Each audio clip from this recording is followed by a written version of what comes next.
MG రావు గారు, rare earth minerals కోసం ప్రపంచ దేశాల మధ్య నెలకొన్న పోటీని చూస్తూ ఉన్నాం. రేర్ ఎర్త్ ఖనిజాల కోసం ట్రంప్ పడుతోన్న ఆరాటాన్ని కూడా మనం గమనిస్తూ ఉన్నాం. ప్రస్తుతం పరిస్థితి ఎలా ఉంది అంటే, రేర్ ఎర్త్ ఖనిజాలు ఏ దేశం దగ్గర ఉంటే వాళ్ళదే ప్రపంచ ఆధిపత్యం అన్నట్టుగా ఉంది. ఈ రేర్ ఎర్త్ మినరల్స్ కోసం మహాయుద్ధం జరగబోతోందా అన్నట్టుగా కూడా పరిస్థితి ఉంది. ఎందుకు రేర్ ఎర్త్ మినరల్స్ కి అంత డిమాండ్? యురేనియంకి లేదు, బొగ్గుకు లేదు, పెట్రోలియం ఉత్పత్తులకు లేదు. ఏంటి ఈ రేర్ ఎర్త్ మినరల్స్, వాటి ప్రాముఖ్యత ఏంటి?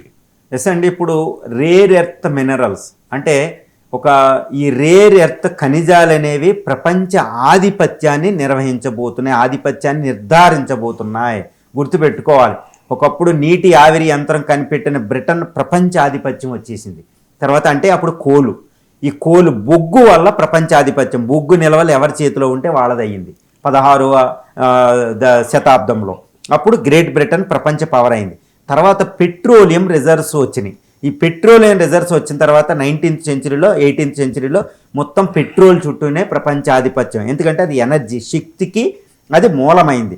తర్వాత లేటుగా గ్యాస్ రిసోర్సెస్ వచ్చినాయి. తర్వాత అదే సమయంలో పెట్రోలియం ఆధిపత్యం పోకపోయినా uranium, plutonium resources, uranium reserves ఎవరుంటాయో వాళ్ళది ఆధిపత్యం అయింది.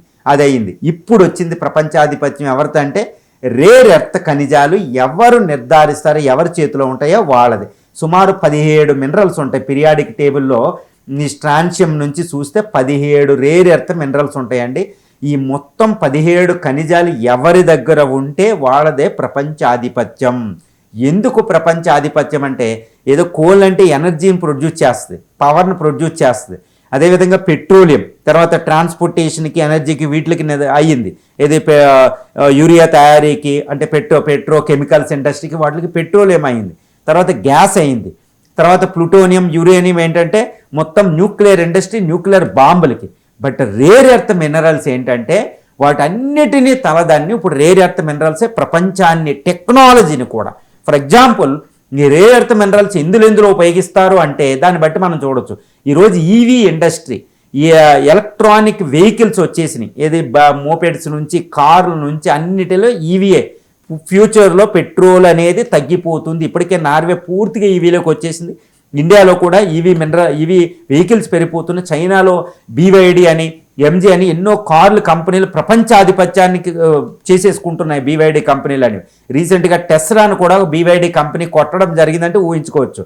ఎందుకంటే రేర్ ఎర్త్ మినరల్ ఈవీ బ్యాటరీలకి నిదర్శనం. అది చాలా ఇంపార్టెంట్. అంటే ట్రాన్స్పోర్టేషన్ సెక్టార్నే ట్రాన్స్ఫార్మ్ చేయబోతుంది. ఇంకా డీజిల్, పెట్రోల్కి లేదు. గ్లోబల్ వార్మింగ్ వల్ల ఈవీ ప్రమోషన్ కూడా జరుగుతుంది. అదొక్కటి. తర్వాత చిప్ మేకింగ్లో, మొబైల్ మేకింగ్లో, అద్దాల తయారీలో, తర్వాత ఈ మొత్తం mobile communication entire technology rare earth minerals ఆధారపడబోతుంది.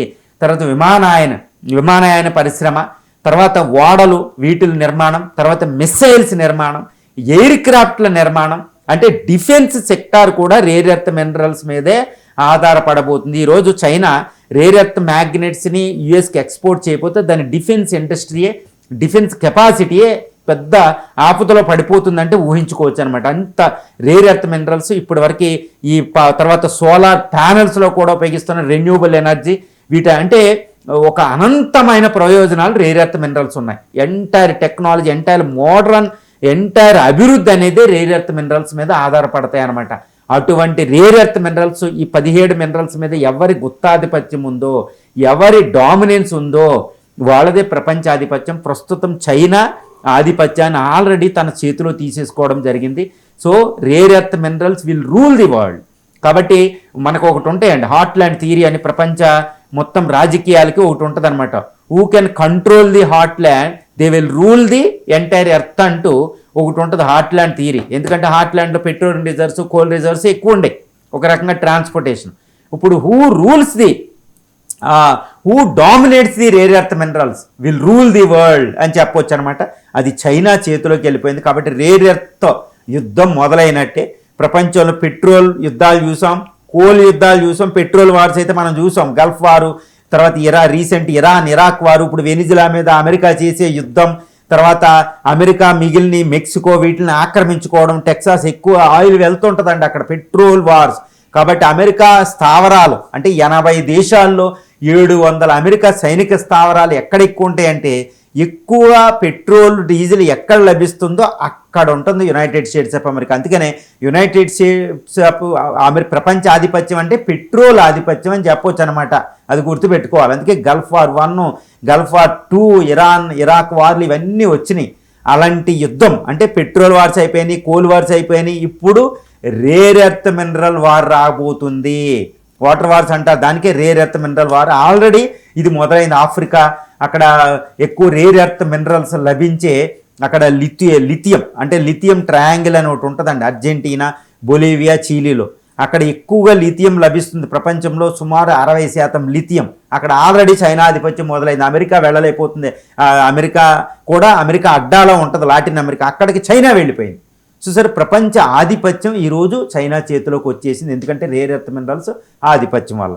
కాబట్టి రేర్ ఎర్త్ ఖనిజాల యుద్ధం మనం చూడబోతున్నాం. అంజరావు గారు, రేర్ ఎర్త్ మినరల్స్ 60% వరకు చైనా చేతిలో ఉన్నాయి. యుఎస్ అండ్ జపాన్ కూడా పోటీ పడ్డాయి, కానీ ఓడిపోయాయి. China rare earth minerals super పవర్గా ఎలా ఎదిగింది?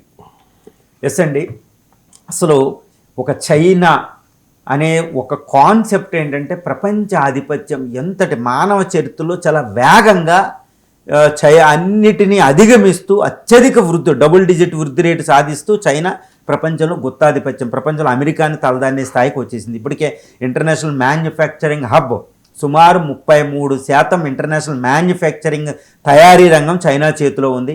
యునైటెడ్ స్టేట్స్ ఆఫ్ అమెరికా 15% అంటే మనం ఊహించుకోవచ్చు. ఇండియా 8వ స్థానంలో ఉంది. రీసెంట్గా 5th ప్లేస్కి వస్తుంది. ఏంటి చైనా ఇంత మిరాకిల్ అంటే చైనా యొక్క విజన్ గుర్తుపెట్టుకోవాలి. చైనా విజన్ అనమాట. అమెరికా, పశ్చిమ దేశాలు, జపాన్ లాంటి దేశాలే ఊహించని సమయంలోనే అది ప్రపంచంలో రాబోయే తరంలో రేర్ ఎర్త్ మినరల్స్ అనేవి ప్రపంచ గుత్తాధిపత్యానికి, ప్రపంచ ఆధిపత్యానికి, టెక్నాలజికల్ ఆధిపత్యానికి పునాది అవ్వబోతుందని 1990లోనే అది పసిగట్టేసిందంటండి. ఎందుకంటే రేర్ ఎర్త్ మినరల్స్ వల్ల ఈవీ బ్యాటరీ తయారు చేయొచ్చు అనే చెప్పే సైంటిస్టులకి నోబెల్ పీస్ ప్రైజే వచ్చేసింది. కానీ చైనా పాలసీ మేకర్స్ ముందే కనిపెట్టేశారు దాన్ని, ప్రపంచ ఆధిపత్యం దీని. అందువల్ల 1990లోనే అది రేర్ ఎర్త్ మినరల్స్ ఎక్కువ ఖనిజాల ప్రొడక్షన్ స్టార్ట్ చేసింది, వాటి ప్రొసెసింగ్ స్టార్ట్ చేసింది. అందుకే ఇప్పుడు ప్రపంచం మొత్తం rare earth magnets, rare earth మినరల్స్లో 60% ప్రొడక్షన్ ఒక్క చైనాలో ఉంది. 60% ప్రొడక్షన్ ఉత్పత్తి రేర్ ఎర్త్ మినరల్స్లో చైనా చేతిలో ఉంది. ఇంకొక షాకింగ్ ఏంటంటే ప్రపంచంలో మొత్తం ప్రొడ్యూస్ అయ్యే మొత్తం రేర్ ఎర్త్ మినరల్స్ ఎక్కడ ప్రొడ్యూస్ అయినా అవి చైనా వెళ్ళి ప్రొసెసింగ్, 92% ప్రొసెసింగ్ అనేది దాని చేతిలో ఉంది. ఎందుకంటే ప్రొసెసింగ్ అనేది చాలా కాంప్లికేటెడ్. చూడండి, ప్రపంచంలో ఎక్కడ డైమండ్ దొరికినా అది తప్పనిసరిగా సూరత్, ఇండియా వచ్చే పాలిష్ అవ్వాలి. డైమండ్లే తీయగలుగుతారు, దాన్ని పాలిష్ చేసే ఆ యొక్క స్కిల్స్ అనేవి ఇండియాలో ఉన్నాయి. అదేవిధంగా ఎక్కడ ప్రపంచంలో ఎక్కడ ప్రొడ్యూస్ అయినా రేర్ ఎర్త్ మినరల్స్ చైనా వచ్చి ప్రొసెసింగ్ చేసుకోవాలి. 92% ప్రొసెసింగ్ చైనా చేతిలో ఉంది. అదేవిధంగా 60% ఉత్పత్తి చైనా చేతిలో ఉంది. అది గత 30-35 సంవత్సరాలుగా చైనా ముందు చూపుతో ఒక విజన్గా డెవలప్ చేసింది. అందుకే ఈరోజు United States of America China మీద డిపెండ్ అవుతుంది. యూరోపియన్ యూనియన్ కంట్రీస్ చైనా మీద డిపెండ్ అవుతుంది. జపాన్, ఇండియా, సౌత్ కొరియా లాంటి దేశాలు చైనా మీద. ఫర్ ఎగ్జాంపుల్, ఈరోజు China BYD company, EV company India రావడంలే, ఎందుకంటే ఇండియా రానివ్వలే. కానీ చైనా ఇండియాలో ఈవీ వెహికల్ తయారు చేసే టాటా హ్యారియర్ కూడా ఏ కంపెనీ అయినా చైనా నుంచి బ్యాటరీలు దిగుమతి చేసుకోవాలి. ఈవీ బ్యాటరీలు ప్రతిదీ కూడా ఈవీలన్నీ అక్కడే. సోలార్ ప్యానల్స్ ఇండియాకు వస్తాయి. చిప్ అనేది అంటే ఈ యొక్క భార ఖనిజాలు అంటే రేర్ ఎర్త్ మినరల్స్ ఉపయోగించే ప్రతి టెక్నాలజీ కూడా చైనా మీద ఆధారపడి ఉన్నాం. ఈవెన్ మనం మిసైల్ టెక్నాలజీలు ఉపయోగించే వీటికి సంబంధించినవి కూడా చైనా నుంచే రావాలి. ఎందుకంటే అంత ప్రొసెసింగ్ టెక్నాలజీ అది అభివృద్ధి చేసుకుంది. మ్యానుఫ్యాక్చరింగ్ సప్లై చైనా అది డెవలప్ చేసుకుంది. కాబట్టి రీసెంట్గా చైనా అమెరికాకి రేర్ ఎర్త్ మ్యాగ్నెట్స్ని సప్లై ఆగిపోతే ట్రంప్ వణికిపోవడం జరిగింది. మళ్ళీ ఆయన వచ్చి జపాన్తోను, సౌత్ కొరియా, వియత్నాం దేశాలతో ఆయన ఒప్పందం కుదుర్చుకోవాల్సి వచ్చింది. రీసెంట్ ట్రేడ్ డీల్లో జీ జిన్పింగ్ని మీట్ అయినప్పుడు ఆ రెస్ట్రిక్షన్స్ పోగొట్టుకున్నాడు. అంటే చైనా ఎంత బెదిరించింది యునైటెడ్ స్టేట్స్ ఆఫ్ అమెరికాని మనం గుర్తుపెట్టుకోవాలి. అంటే చైనా గుత్తాధిపత్యానికి కారణం ఏంటంటే దాని ముందు చూపు, దాని విజనరీ యాటిట్యూడ్ అండి. సో అది చైనా యొక్క కమ్యూనిస్ట్ ప్రభుత్వం యొక్క గ్రేట్నెస్ అని చెప్పొచ్చు. ఈ రేర్ ఎర్త్ మినరల్స్ విషయంలో చైనా గుత్తాధిపత్యాన్ని పగలగొట్టాలంటే ఇంకొక దశాబ్దం 10 సంవత్సరాల పాటు మిగిలిన దేశాలు పాటుపడాలి. ఈ విషయంలో ఇండియా, ఈ దక్షిణ కొరియా, జపాన్, వియత్నాం, అదేవిధంగా యూరోపియన్ కంట్రీస్, అమెరికాలు, ఈ దేశాలన్నీ కూడా చైనా గుత్తాధిపత్యాన్ని పడగొట్టి తన యొక్క అంటే సెల్ఫ్ రిలయన్స్ వాటి అవసరాలు తీర్చుకోవడానికి తీవ్రమైన ప్రయత్నాలు ఇప్పుడు మొదలుపెట్టినాయి. అది చైనా తర్వాత వెనక పడిపోయి. ఎంజీరావు గారు, ఒక దేశ వృద్ధి అయినా లేకపోతే టెక్నాలజీ అయినా నిర్ధారించేది రేర్ ఎర్త్ ఖనిజాలే. మరి అలాంటి రేర్ ఎర్త్ ఖనిజాల విషయంలో భారత్ పరిస్థితి ఏంటి? మోదీ విజన్ ఏంటి రేర్ ఎర్త్ మినరల్స్ని ప్రొక్యూర్ చేసుకోవడంలో? ఎస్ అండి, ఇప్పుడు మొత్తం రేర్ ఎర్త్ ఖనిజాలు మొత్తం యుఎస్ జియోలాజికల్ సర్వే ప్రకారం మొత్తం ప్రపంచంలో 16% రేర్ ఎర్త్ ఖనిజాలు చైనాలో ఉన్నాయి. ఒక సుమారు ఇంకొక 20% వరకు బ్రెజిల్, అదేవిధంగా అమెరికాలో ఒక 5%, ఆస్ట్రేలియా, కెనడా, తర్వాత యూరోపియన్ కంట్రీస్ అయిన రష్యా, తర్వాత సౌత్ కొరియా, వియత్నాంలో కూడా చాలా ఎక్కువగా ఉన్నాయి. తర్వాత ఆఫ్రికన్ కంట్రీస్ అయిన కాంగో, ఈ సెంట్రల్ అమెరికన్ కంట్రీస్లో రేర్ ఎర్త్ మినరల్స్ ఉంటాయి. లాటిన్ అమెరికా దగ్గర రేర్ ఎర్త్ మినరల్స్ ఉన్నాయి. కానీ ఇండియా దగ్గర 6.6% దగ్గర మనం ప్రపంచంలో రేర్ ఎర్త్ ఖనిజాలు ఉన్నది. అత్యధిక దేశాల్లో కూడా ఇండియా ఒకటి. కానీ ప్రొడక్షన్ లేదు, అది ఇంకెక్కడ కనిపెట్టలే. టెక్నాలజీ, ప్రాసెసింగ్ ఇదంతా చాలా తక్కువగా ఉంది. ముఖ్యంగా మోనోజైట్ అనేది కూడా రేర్ ఎర్త్, అదంతా మన కేరళ నుంచి తమిళనాడు, ఆంధ్రప్రదేశ్, ఒడిశా తీరం వరకు ఉంటుంది. ప్రపంచంలో అత్యధిక మోనోజైట్ ఉన్నది ఇండియాలోనే. అది కూడా రేర్ ఎర్త్ మినరల్. ఇది మోనోజైట్, ఇలాంటి ఖనిజాలు అనేవి. సో దీన్ని బట్టి చూస్తే ప్రపంచంలో మన అవసరాలకు సరిపడే రేర్ ఎర్త్ మినరల్స్ మన ఇండియాలోనే ఉన్నాయి. కానీ కనిపెట్టడంలా అది దానికి చాలా పెట్టుబడి, డిస్కవరీలు, మినరల్ చాలా చాలా అవసరం అవుతుంది అనమాట మైనింగ్ సంబంధించి. సో ఆ ఇండియన్ కంపెనీస్ ప్రమోట్ చేస్తున్న ఇన్వెస్ట్మెంట్స్ని మనం ఎంకరేజ్ చేస్తున్నాం. కానీ ఇప్పటికీ మనం చైనా నుంచి ఎక్కువ దిగుమతి చేసుకుంటున్నాం. రేర్ ఎర్త్ ఈవీలని, సోలార్ ప్యానల్స్ అని, ఈ చిప్లని ఎక్కువగా మనకి చైనా నుంచే వస్తున్నాయి. కాబట్టి India is a dependent country. అంటే వేరే దేశాల మీద ఆధారపడి ఉంది. ఇప్పుడిప్పుడే India rare earth minerals REE ఒక పాలసీని తయారు చేసిందనమాట. ఒక మిషనే మనం పెట్టాం, రేర్ ఎర్త్ మినరల్స్ మిషన్ అనేది కేంద్ర ప్రభుత్వం. దీంతో రేర్ ఎర్త్ మినరల్స్ రీసెంట్గా మనం రాజస్థాన్ ఒకటి, తర్వాత జమ్మూ అండ్ కాశ్మీర్ ఒకటి, ఆంధ్రప్రదేశ్ ఒకటి, తర్వాత కర్ణాటక దగ్గర ఈ బేరారు, ఈ ప్రాంతంలో, తమిళనాడు ప్రాంతంలో రేర్ ఎర్త్ మినరల్స్ కనుగొనడం జరిగింది. దీంతోపాటు ఇండియన్ కంపెనీస్, ఫారిన్ కంపెనీల్లో, ఫారిన్ రేర్ ఎర్త్ మినరల్ కంపెనీలో కూడా పెట్టుబడి పెట్టడం జరిగింది.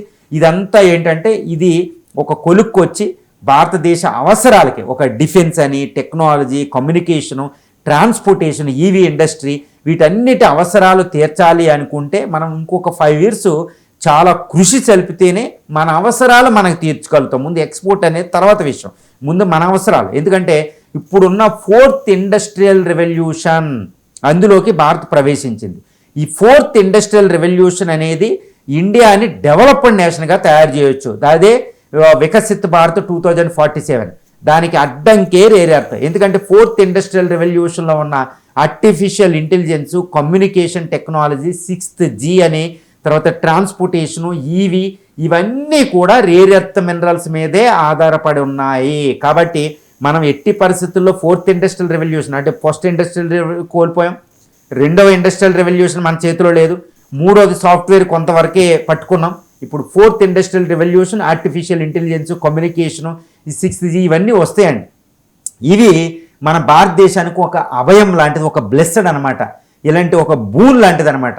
ఇది ఉండాలంటే రేర్ ఎర్త్ మినరల్. అందుకని ఇండియా చాలా జాగ్రత్తగా, లేటుగానైనా చైనాతో పోలిస్తే లేటుగా మెలుకున్నాం. కానీ రేర్ ఎర్త్ మినరల్స్ మీద పూర్తి ఫోకస్డ్గా భారతదేశం ప్రయాణిస్తుంది. అప్పుడే 4th industrial revolution India number 1. ఎందుకంటే చైనాకి లేని అడ్వాంటేజ్ ఇండియాకు ఉంది 4th ఇండస్ట్రియల్ వచ్చే దశాబ్దాల్లో. ఎందుకంటే డెమోగ్రఫిక్ డివిడెండ్, గ్రోత్ రేట్ ఎక్కువ ఉండడం, ఇవన్నిటి వల్ల. కాబట్టి దీన్ని అందుకోవాలంటే రేర్ ఎర్త్ మినరల్స్. కాబట్టి దాన్ని పట్టుకుంటున్నాం. చైనా గుత్తాధిపత్యాన్ని పడగొట్టడం అనేది ఇండియాకి అత్యవసరంగా ఇక్కడ మనం చెప్పుకోవచ్చు.